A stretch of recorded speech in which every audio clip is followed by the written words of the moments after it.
Hello friends, आपका मेरे channel पर स्वागत है। आइए आज हम कुछ और क्वेश्चन करते हैं। आपने मेरी पहले की वीडियो देख ली होगी, अगर नहीं देखी है तो आपको लिंक भी मिल जाएगा डिस्क्रिप्शन में और ऊपर आई बटन पर भी क्लिक करके आप देख सकते हैं। और आप रीजनिंग कर रहे होंगे, करते रहिए। अब तो थोड़े ही दिन रह गए हैं एग्जाम के, तो आप अपनी तैयारी अच्छे से जारी रखिए। वीडियो को स्किप बिल्कुल मत कीजिए, वीडियो पूरी देखिएगा। आज हम कुछ क्वेश्चन और सॉल्व करते हैं। लगभग लगभग आपके हो ही जाएंगे आज, तो उसके बाद हम फिर से रीजनिंग ही करेंगे। और तो आप अपनी तैयारी रखिए, वीडियो साथ साथ देखते रहिए। तो चलिए हम शुरू करते हैं। देखिए, इस तरह ग्राफ का भी आपको एक क्वेश्चन जो है वो दिया जा सकता है। इसमें आपसे पूछा गया है कि नीचे दिया गया ग्राफ एक कंपनी की बिक्री का आंकड़ा दिखाता है। यानी कि ये दिखा रहा है कि ये तो हमारे साल दिए गए हैं कि इस साल में मान लीजिए ये कोई कंपनी है, उसने इतना सेल किया है, यानी कि उसकी इतनी बिक्री हुई है। ये हमारा 1 करोड़ मतलब करोड़ में दिए गए हैं। ये 2 करोड़ की, 4 करोड़ की, 6 करोड़ की, 8 की, इस तरह से ये आपके दिए गए हैं। और ये साल दिया गया है कि 2002 में 4 करोड़ की, 3 में फिर 7 की होगी, फिर 4 में फिर से 6 की होगी। ऐसे घट ज्यादा कम हो रहा है। तो ये आंकड़ा आपको उस कंपनी का सेल दर्शा रहा है कि उसने कितनी बिक्री किस साल में की है। तो देखिए, इसमें आपसे कैसा भी क्वेश्चन पूछा जा सकता है। ये भी पूछा जा सकता है कि सबसे ज्यादा बिक्री किस साल में की है। ये भी पूछा जा सकता है कि सबसे कम बिक्री किस साल में की है। या फिर किन्हीं भी 2 साल के बीच का अंतर पूछा जा सकता है कि इसमें इतनी की थी, इसमें इतनी की थी, तो इनके बीच का कितना अंतर हो गया। तो देखिए, इसमें आपसे बहुत सी तरह के क्वेश्चन पूछे जा सकते हैं।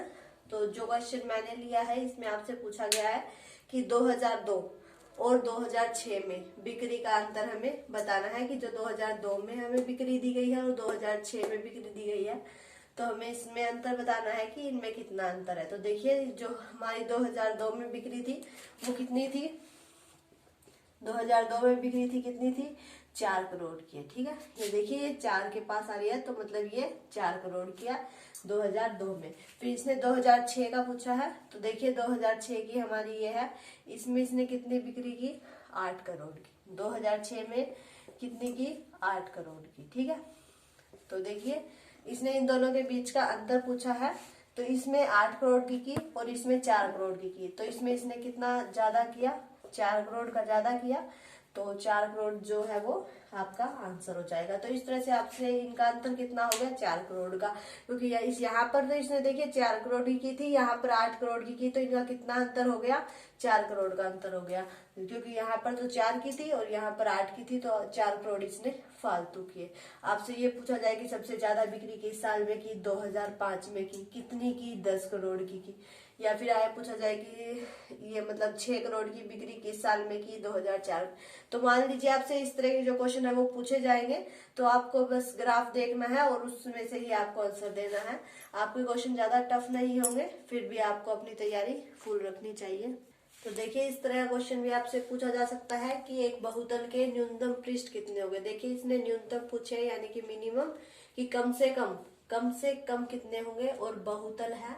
तो देखिए, बहुतल में आपका क्या आता है? आप बहुतल में घन ले सकते हैं, जो हमारा इस तरह से बनता है। घन ले सकते हैं, घनाभ ले सकते हैं। तो ये आपके जो है वो बहुतल में आएंगे। ठीक है, ये आपका घन हो गया। अगर आप घनाभ बनाना चाहते हैं तो आप घनाभ भी ले सकते हैं। बहुतल यानी कि जिसके बहुत सारे तल हो, 2 या 2 से ज्यादा हो, तो उसे बहुतल कहा जा सकता है। तो ये आपका घनाभ बन जाएगा। घन में तो सारी भुजाएं समान होती है, और घनाभ में मतलब 2 समान होती है, 2। तो इस तरह से आप जो है वो बना सकते हैं।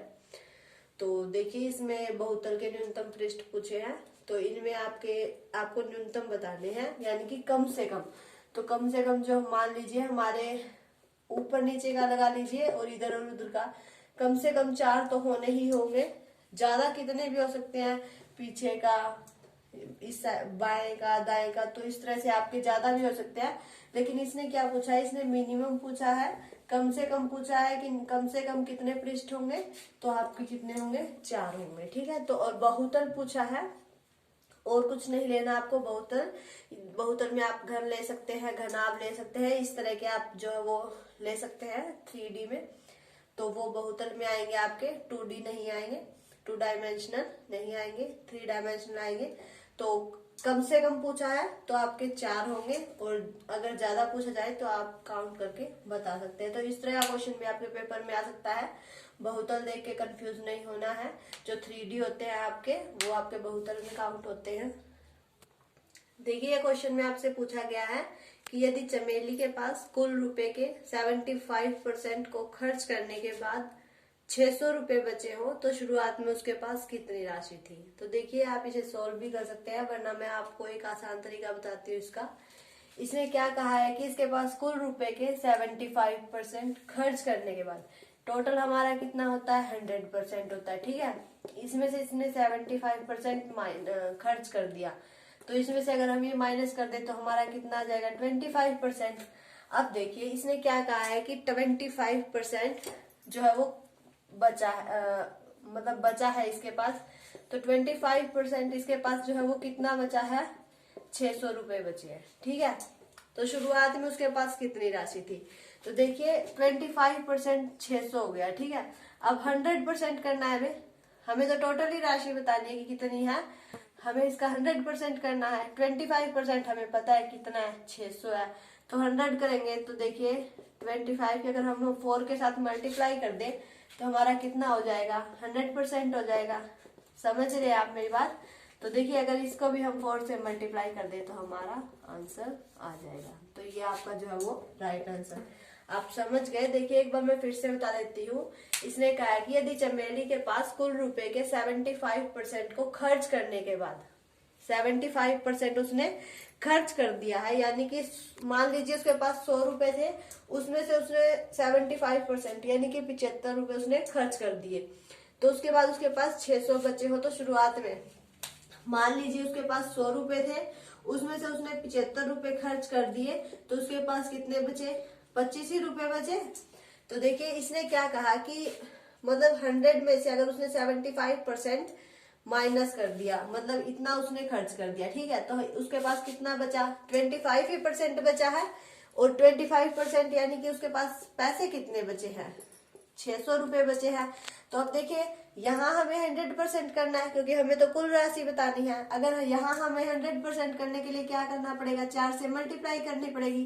तो इसकी भी 4 से, दोनों तरफ ही करनी पड़ती है। अगर हम मल्टीप्लाई करते हैं तो भी दोनों तरफ होगी, डिवाइड करेंगे तो भी दोनों।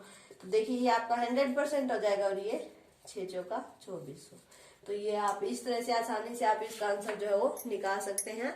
तो इस तरह से भी आप ये क्वेश्चन कर सकते हैं। वैसे इसको सोल्व करने के बहुत तरीके हैं, लेकिन पेपर में आपके पास इतना टाइम नहीं होगा। तो अगर आपको इस तरह का क्वेश्चन दिया जाए तो आप जो है वो इस तरह से इसे सोल्व कर सकते हैं। तो देखिए इस तरह का क्वेश्चन आपको दिया जा सकता है कि अगर 10,000 रुपए का 2% प्रति वर्ष की दर से 3 वर्ष के लिए चक्रवृद्धि ब्याज क्या होगा। इसमें हमें चक्रवृद्धि ब्याज निकालना है। देखिए कुछ फॉर्मूले मैंने लिखे हैं। साधारण ब्याज निकालना है तो आप इस फॉर्मूले का यूज कर सकते हैं। मूलधन आपको दिया होगा, दर भी दी होगी और समय भी। दर का जो % होता है उसका बटा मैंने 100 लगा दिया है। ठीक है, चक्रवृद्धि ब्याज होगा तो उसे हम इस तरह से निकाल सकते हैं, साधारण ब्याज प्लस मूलधन। अगर आपको मिश्र धन निकालना है तो मूलधन गुणा में 100 प्लस दर बटे में 100। ठीक है, तो आप ये भी निकाल सकते हैं। तो अगर अब देखिए चक्रवृद्धि ब्याज निकालना है, लेकिन इसमें एक बात और भी गई है कि वो पूरे साल का संयोजित होना चाहिए। तो इसमें आप क्या निकालेंगे, मिश्र धन निकालेंगे। ये चक्रवृद्धि ब्याज निकालने के लिए हम ये भी कर सकते हैं, मिश्र धन निकाल देते हैं। ठीक है, फिर उसमें से हम माइनस कर दे अगर साधारण ब्याज। ठीक है, साधारण ब्याज जो है वो माइनस कर दे, साधारण ब्याज नहीं, जो हमारा मूलधन दिया गया है, मूलधन अगर हम माइनस कर दें तो भी हमारा जो है वो क्वेश्चन सॉल्व हो जाएगा। और देखिए अगर इसमें से अगर आपको मान लीजिए दर निकालनी दे दी जाए तो आपको क्या करना है, ये 100 जो है वो साधारण ब्याज के मल्टीप्लाई में चला जाएगा। ठीक है, देखिए साधारण ब्याज की मल्टीप्लाई में 100। तो देखिए अगर आपको यहाँ से दर निकालनी पड़ जाए तो दर को यहाँ छोड़ दीजिए, और जो मूलधन है गुणा में समय है वो इसके नीचे आ जाएगा।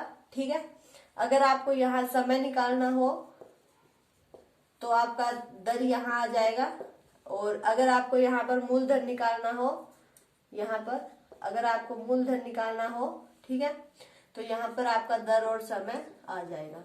तो इस एक फॉर्मूले से आप मतलब सारी चीज निकाल सकते हैं, मूलधन भी निकाल सकते हैं, दर भी निकाल सकते हैं, समय भी निकाल सकते हैं। बस इसे थोड़ा सा सेट करने की जरूरत है, ठीक है। तो चलिए हम इस क्वेश्चन को सॉल्व कर लेते हैं। इसमें हमारा मूलधन ये दिया गया है, दर ये दी गई है और 3 वर्ष का समय दिया गया है। तो देखिए हम पहले ये निकालते हैं मिश्र धन। इसका मैं आपको एक मतलब आसान सी ट्रिक बताती हूँ। तो देखिए आपका मूलधन कितना है, 10,000 है, गुणा 100 है, दर कितनी दी गई है, 2 दी गई है, बटे में 100, ठीक है। अब 3 वर्ष का समय दिया गया है, तो इसे आप जोड़ दीजिए। पहले 100 में अगर हम 2 जोड़ेंगे तो कितना हो जाएगा, 102 हो जाएगा, ठीक है। 102 बटे 100 ऐसे लिख सकते हैं। अब देखिए 3 वर्ष का समय दिया गया है, तो इसे 3 बार मल्टीप्लाई कर दीजिए। अगर आपको 2 वर्ष का समय दिया जाए तो 2 बार कर दीजिए, 3 वर्ष का दिया गया है तो 3 बार कर दीजिए। जितने वर्ष का आपको समय दिया जाए आप उतनी बार इसकी मल्टीप्लाई करके सोल्व कर दीजिए, आपका क्वेश्चन जो है वो सोल्व हो जाएगा। देखिए अब इनसे तो ये दोनों कट गए, नीचे हमारा 100 बच गया, ऊपर क्या बच गया, 102 की क्यूब और नीचे 100।